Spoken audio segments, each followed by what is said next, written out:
Bonjour, aujourd'hui je vais vous présenter ma calculatrice équipée d'un formulaire de livraison pour des achats. Tout d'abord, nous entrons la somme, par exemple, des achats qu'on a fait, qui s'affiche là. Mais ensuite, on revient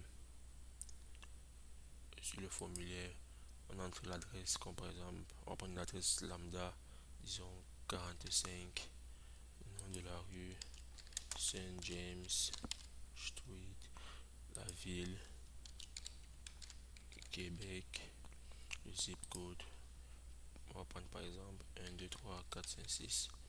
Et dans la province, nous avons le choix des différentes provinces du Canada. On va prendre Québec. Et maintenant, comme compagnie de transport, il y a UPS, Canada Post, Purée Letter. Nous allons choisir Canada Post. Et maintenant, pour finaliser la transaction, nous cliquons ici. Et vous voyez, les informations affichent your $13, $13 qui était la somme de notre opération auparavant. Le $13 package will arrive in 5 days. Les 5 jours, c'est en fonction de la compagnie. Comme par exemple, UPS met 2 jours, Canada Post met 5 jours et Bureau met 7 jours. Comme nous pouvons le voir sur le code en arrière-plan que voici. Donc, à des following address 45, qui est le numéro de la rue, Saint James Street, Saint James Street, Québec, la ville, Québec, la province, et avec le zip code que voici, using Canada Post Shipping Services.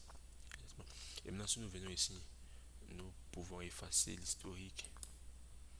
Et il faut par exemple une nouvelle opération comme 5 carré est égal à 25.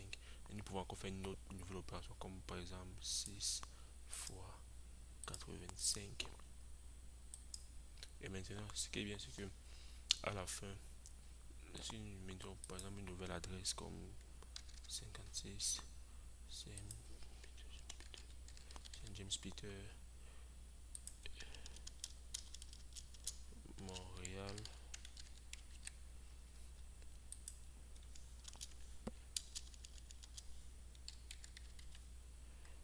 province, nous mettons par exemple dans l'Ontario, ici nous mettons Purée-les-Taux.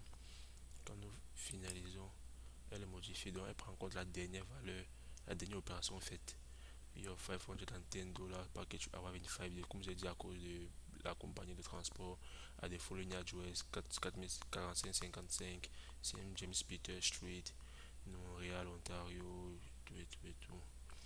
Maintenant, si nous venons ici, nous pouvons effacer l'historique et entrer de nouvelles, de nouvelles opérations.